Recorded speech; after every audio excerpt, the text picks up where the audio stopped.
the Spirit is calling for us to step up, step in, be bolder, be more ourselves, and really realize that we can make a bigger difference than we thought. This is In Good Faith, listening to first-person experiences of faith and belief. Today I'm chatting with Lynne Twist, the co-founder of the Pachamama Alliance and founder of the Soul of Money Institute. She's been a featured speaker for the United Nations Beijing Women's Conference, State of the World Forum, and Synthesis Dialogues with His Holiness the Dalai Lama, among others. Lynne is the recipient of the prestigious Women of Distinction Award from the United Nations. Her most recent book, and what we're excited to focus on today, is Living a Committed Life, published in November 2022. My first question for Lynne was to define commitment. Yeah, well, there's a lot of ways to talk about commitment, purpose, giving your word, really shaping your actions around something that you envision is your service to the world. And when I talk about commitment, I'm really talking about something that deep, that comes from the core of who you are. In many cases, it's a spiritual calling. For me, it certainly was and is, where you actually take a stand with your energy, with your life, with your talent, and your treasure to provide something for the world that you feel is your calling, your unique gifts are matched with the needs of the world. I think as I read this, people will recognize glimmers of this in events of each of our lives, especially the more life experience you have. But in your introduction, you say, I came to see that I could live what I call a committed life, which is a life governed not by my desires, by my wants, or even by my needs, but rather what I'm committed to. And I discovered that commitment is not a burden, but a liberation. I was actually liberated by having a purpose larger than my own life. That's something we need to find meaning. Is that how we find meaning, or one of the ways we find meaning? Well, certainly it's not a formula for every single person to follow necessarily, but if it calls to you, if it speaks to you, yes. I think it really is. We sometimes spend so much energy in worrying and being upset about ourselves, or being afraid, or doubting ourselves, or thinking we're not good enough, or not tall enough, or not young enough, or not smart enough, or all of those negative thoughts haunt all of us. But at the same time, we also have almost an infinite capacity to be of service to the world. And when you put your fears, your anxieties, your doubts about yourself in the foreground, that becomes your life. But when you put your commitments to make a difference with your life in the foreground, all those thoughts, they move to the background. They don't go away completely because we're still human, but they're in the background and they don't bother us so much. In fact, it tones down the noise. And what's in the foreground is what a difference you can make, how you can be useful. And once you make that kind of commitment and put your focus on that, what you're committed to reaches back into your life and makes you into the person who can fulfill that commitment. It's not like you are that person first. Oh, I'm brilliant and smart and I know exactly how to end world hunger, so I think I'll commit to that. No, I committed to end world hunger. And that commitment reached back and forged me, shaped me into the kind of person who could fulfill that kind of a bold and audacious commitment. So it's sort of the opposite of what we think. And I often think of some of the great heroes and heroines that we all love and cherish and admire, like Jane Goodall or Mahatma Gandhi or even Martin Luther King. And when you think about what they committed their life to, we sometimes feel, well, they were just born to be great. Right. I don't think so. I think they were born just like you and me. They took on a great mission, and that great mission forged them into the kind of human being who could fulfill it. So that's really one of the messages of the book. It seemed in reading the book that you had been prepared, maybe by your religious upbringing, to recognize those commitments and opportunities. Would you agree with that? I have a background in Catholicism. I was raised as a Catholic. My mother was Catholic for her whole life. My father was a convert, and he was probably a better Catholic than my mom. He really understood it more deeply because he chose it. My mother was born into it as I was. And when I was a little girl, there were all kinds of things about the church, that the rules of the church, the kind of dogma of the church that I questioned and struggled with. But the depth of my faith was still there. My faith in God, my faith in the goodness of life. I've always been a kind of person who some people would call an optimist. I'm a person who's who generates and gravitates towards possibility, or a possibilist, which is a word that Frankie Moore LePay, a wonderful author friend of mine, made up. But I like that word. And so I always look for the good in something.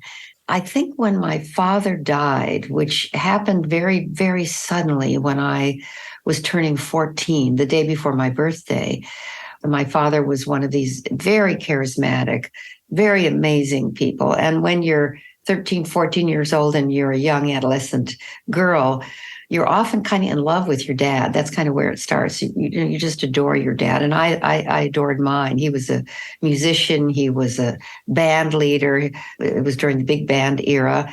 He had an orchestra. He hung the moon. He walked on water. He glowed in the dark.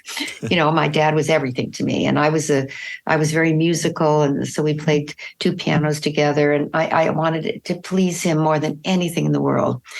And then one night, a Sunday night, we all went to sleep, healthy and well. The next morning, we all woke up except for him. He died in his sleep at age 50 of a heart attack. No struggle, no pain. My mother was sleeping in the same bed. She looked at him in the morning and he looked so tired, so she thought she'd let him sleep. When she got us off to school and went back to wake him and touched him, he was cold. And so she was absolutely shocked. She was 46. She had 4 children. She was just absolutely in a state of shock. She didn't know what to do. She didn't know where the checkbooks were. She didn't know how to get up the safe deposit box. She didn't know if he had insurance. I mean, she was completely unprepared. When we were brought home from school and she told us, she was so overwhelmed. He was also a famous man. She was overwhelmed with press and the men in the orchestra and not really knowing what to do. So we were sort of farmed out to friends because she really couldn't even be with us. I was with my friend Lizzie Lee, but where I really took refuge was with my Sunday school teacher. I went to public school, but I went to Sunday school and I was very religious at the time. So I went to my Sunday school teacher whose name was Sister Benjamin. Okay, Sister Benjamin just totally got me through my father's death, through prayer, through inner work, through silence, because I thought it was my fault that my father died. Most children do when they lose a parent. They don't know, can't explain it, but they think they did something wrong. And so I became deeply religious, way more religious than I'd ever been after my father's death, and started to going out on retreat at a retreat center. I went to mass every day. I really felt that God needed to forgive me. And so my faith got much, much deeper. But I'll also say it was the beginning of my inner life. I don't know that I had one before then. I mean, maybe I did. But religion was more about following my parents' instructions and the instructions of the church than it was finding God within myself. The death of my father was a huge event in my life, but it was also a huge breakthrough in my life because it opened me up to an inner life that I didn't even know was there. And I was a popular kid. I was really out there. So I hid my inner life from my friends and from my schoolmates. But even hiding it made it deeper. It was my precious, private relationship with God. Did you feel like you were chasing God during that time, trying to find God, or that you were having those moments of being with God at that time? It changed in the process, I think. Before my dad died, I was a good Catholic girl. I was confirmed and I went to confession and I did all the stuff you're supposed to do. But I remember being in dissonance with some of it. When my friend Lizzie Lee was in her congregational school Christmas pageant and I wanted to go see her perform, I was told I couldn't go into a non-Catholic church. And that didn't make any sense to me. I thought God wouldn't care, whether I was in a congregational church or a Catholic church. I thought that was just really silly. I thought, no, that couldn't be true. So I was starting to argue, actually, by the time I was 13, 14, with the rules, the catechism rules of the faith. I may have been chasing God. I don't really know. But when my father died, I found God. I'm sure I did. And I found God here. In my heart, in my life, in my soul. It wasn't in some location. it was in me, and it was in life, and it was in love. He or she, or that expression that you and I are both calling God, source, that was my taproot, and I could find it anywhere because it was with me always. Boy, finding that and being able to connect with that was one of the most beautiful parts I found in the beginning of your book, talking about being directed by source, which could sound like an outside thing, but you're talking about something that's springing up from inside. Yes, it's both and, really, because now I work with indigenous peoples of the Amazon, and what I'll call their faith is that they are of the earth, not living on the earth. They're not fighting for the earth. They are the earth fighting for itself. They're the instruments of life. And I see that as a very powerful way of looking at the source of it all. I feel like guided by source, yes. And I ask for guidance by source as if it's outside myself. And then I also feel that I'm the instrument of source, which is then being one with source, if I can put it that way. So it's a kind of a both and experience for me now. And the natural world, in all its magnificence and beauty and complexity and astonishing majesty, has become a huge part of how I experience my relationship with God, source, the spiritual energy of the universe. After the 1984-1985 famine in Ethiopia, where I was with people mothers who had lost every one of their children to starvation, sitting in circle with them around a dry well, wailing and mourning the starvation death of each one of their children, I was deeply connected to source through the grief and the incredible, almost unconfrontable tragedy of losing all your children to starvation with those women.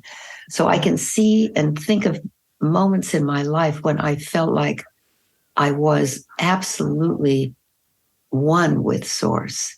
Other times where I call out for guidance from source. So it's both and. The title of the book is Living a Committed Life. And in thinking of both for me and our listeners, I wonder if I could just read this. You start with a quote from Dag Hammarskjöld, who says, I don't know who or what put the question. I don't know when it was put. I don't even remember answering.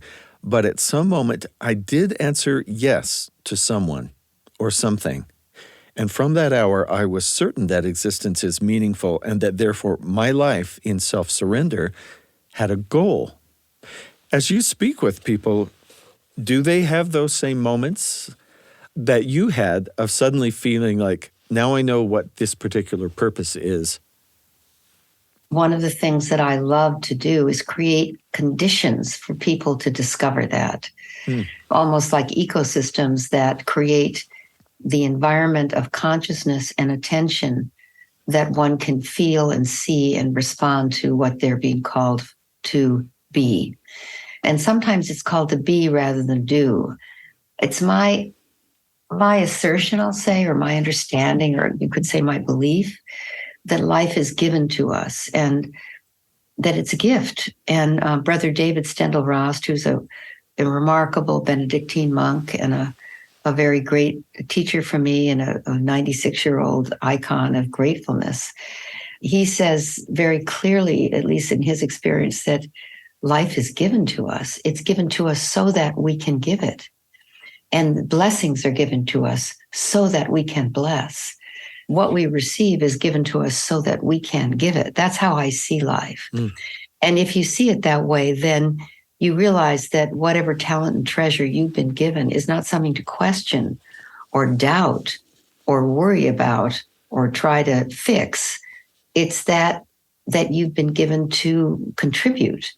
And if you live that way, I have this wonderful phrase I love to use called what you appreciate appreciates. And what you actually appreciate about what you've been given appreciates not only as you appreciate it, but as you share it. And when we share the talents and treasures that we have, even if it's just our empathy or our compassion or our humor or our lightheartedness or our kindness, it expands in the sharing of it. It's not like you give it away and then there's less. In sharing it, it becomes more. What you contribute and what you focus on grows in the nourishment of your attention and your generosity. I think that we are all here for, I'd say, a reason. I like thinking that way, whether it's true or not. It empowers me to think of that, and that each one of us is unique and we have a contribution to make, or I think we wouldn't be here at this epic, challenging, kind of amazing time in history. I think if you're born now, you have a role to play. Maybe just deciding that it will be true is what makes it true. Exactly. Yeah, exactly. And it's empowering to look at life that way, rather than you're an insignificant little speck on this planet. No, you're here at a time when it's an all hands on deck moment. And you have a role to play.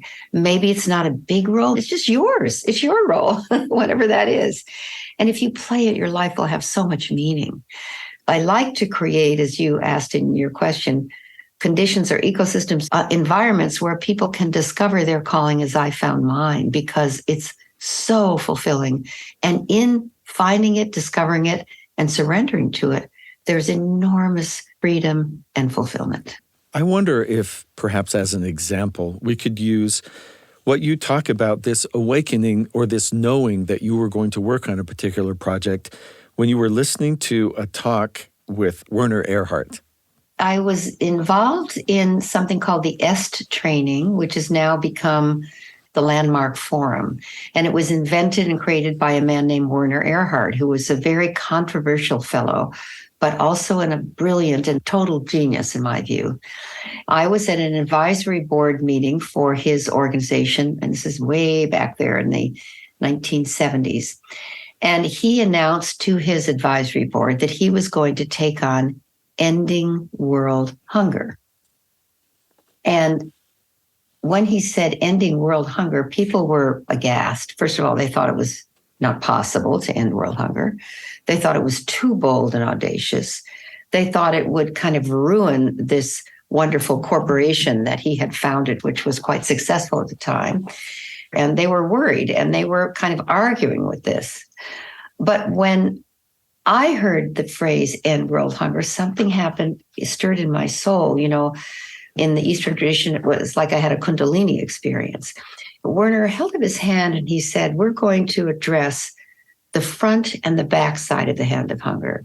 The front side of the hand of hunger being malnutrition, malabsorptive hunger, starvation, the physical hunger that plagues our planet, a place where we have enough food to feed everyone.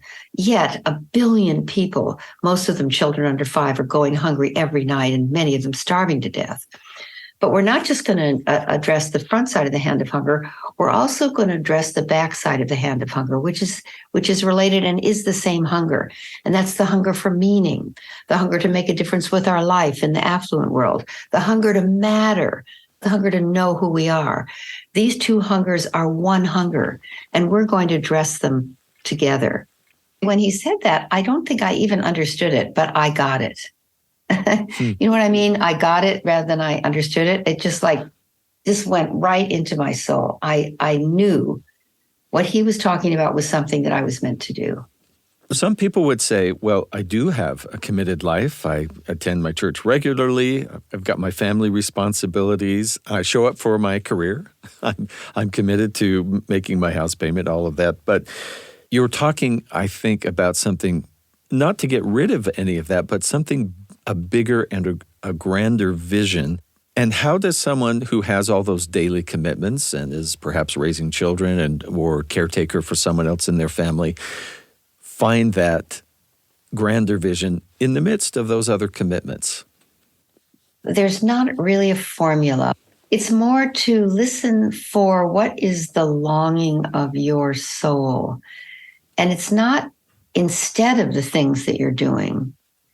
It's a context or a container that will have all of those things be in service of something way larger than your own life. For example, let's say you're a kindergarten teacher you have 2 children of your own, and you love teaching, and you're married, and it's a little bit of a struggle to pay the bills, and you're kind of consumed with this, that, and the other thing, and your lesson plans, and this misbehaving kid, and the Board of Education, and what the principal wants, and all of those things, the natural problems with life, and maybe your mother's ill and you have to take care of her on the side, etc. But if you look at your life as a context, what are you ultimately in service of? What are you ultimately being called to contribute on this planet, leaving it better than you found it? Maybe it's that you are going to be a kindergarten teacher that is so memorable and unforgettable for those children that they will feel so seen, so affirmed, so mirrored back with their own greatness and potential and possibility, that they will be some of the greatest global citizens that we need in the next 50 years. And you are going to parent your children with such depth of love and soul and creativity that they will take our challenges that we face now and meet them at a whole nother level. And you are going to be the kind of wife or husband that is always making that person understand how deeply loved they are and how extraordinary they are, etc. So that maybe your real mission in life is to be a mirror for people to feel their deepest, most beautiful, soulful gifts and make them available to the world. And that with everything you do, including struggling with the Board of Education and getting the PTA to work better, you're on a mission to mirror back to people their greatness, for example.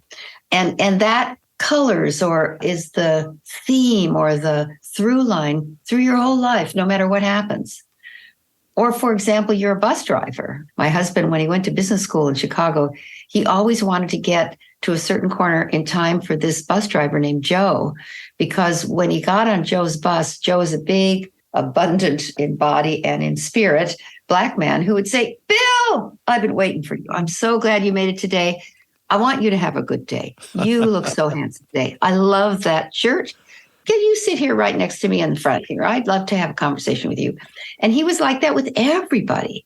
And he made sure if you rode on his bus, you were going to have a good day. And if you woke up on the wrong side of the bed and you got on Joe's bus, by the time you got where you were going, you felt way better about yourself and about life.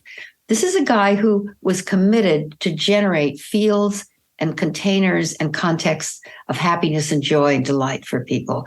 And that kind of was his calling in life. And how he did it was by driving a bus. So it doesn't need to be you devote yourself to ending world hunger and work in India and Bangladesh and Ethiopia like I did. It can be anything. Every single person is absolutely unique. And you're born to fully express your gifts into the world. And everybody has a role to play. That's my view. Everybody has a role to play. And if you listen, the universe will guide you. There'll be a through line in your life, like you've always wanted to provide an experience of beauty for people, or you've always defended the underdog. You've always been about justice, or you've always loved making sure every voice is heard in the room.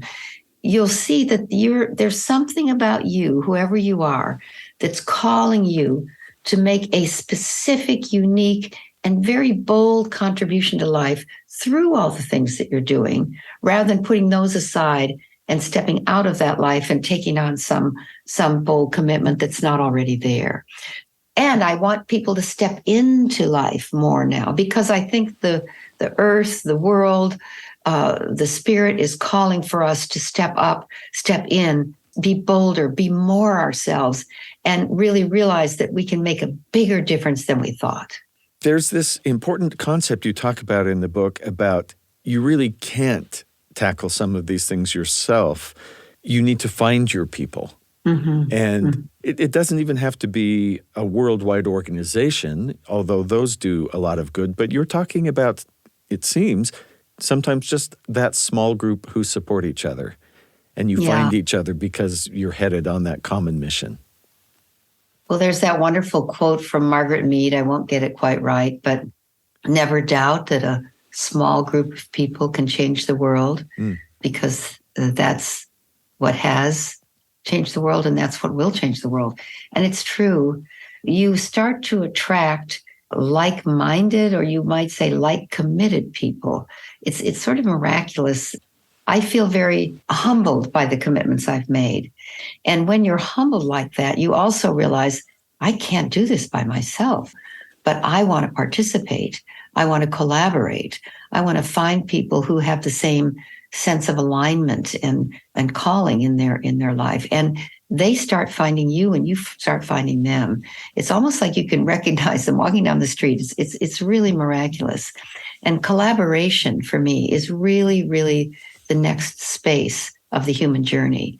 We've done well with competition. It's brought us all kinds of amazing miracles, cures for all kinds of diseases. It's brought us all kinds of economic prosperity. In some cases, it's also been the cause of a lot of inequality and a lot of devastation, because competition to an excess can be really harmful and hurtful. Whereas collaboration seems to be the name of the game now. It seems to be what we need to find with each other. If we actually want to survive, we need to find a common ground. We need to co-labor, cooperate, coexist, find co-equal ways of partnering with each other. I think that's a really important part of any kind of a commitment. Even the word commitment has at its heart doing it together, communally. Every great mission has a community of people at its heart. Somehow I think at this time in history, it's not going to be heroes and heroines singular.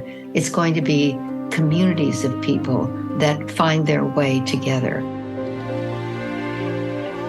Thanks again to Lynne Twist of the Pachamama Alliance for speaking with me. Her new book is called Living a Committed Life: Finding Freedom and Fulfillment in a Purpose Larger Than Yourself, from Barrett Kohler Publishers. This episode was produced and edited by Heather Bigley. Our production team includes Austin Ball, Leah King, and Katrina Martinich. Our sound designers are Sam Clausen, Brandon Lewis, and Daniel Phillips. In Good Faith is committed to the idea that we all benefit from hearing people of widely varying backgrounds share their personal experience with faith and belief. In fact, we think people with such experience deserve some of our best listening. If you enjoy the show, one of the best ways you can spread the word is leaving a comment or a review where you get your podcasts. You can find us on Twitter at InGoodFaithPod and on Instagram and Facebook at InGoodFaithPodcast. In Good Faith is a production of BYU Radio. I'm Stephen Cap Perry. I hope you'll join me again soon, right here in Good Faith.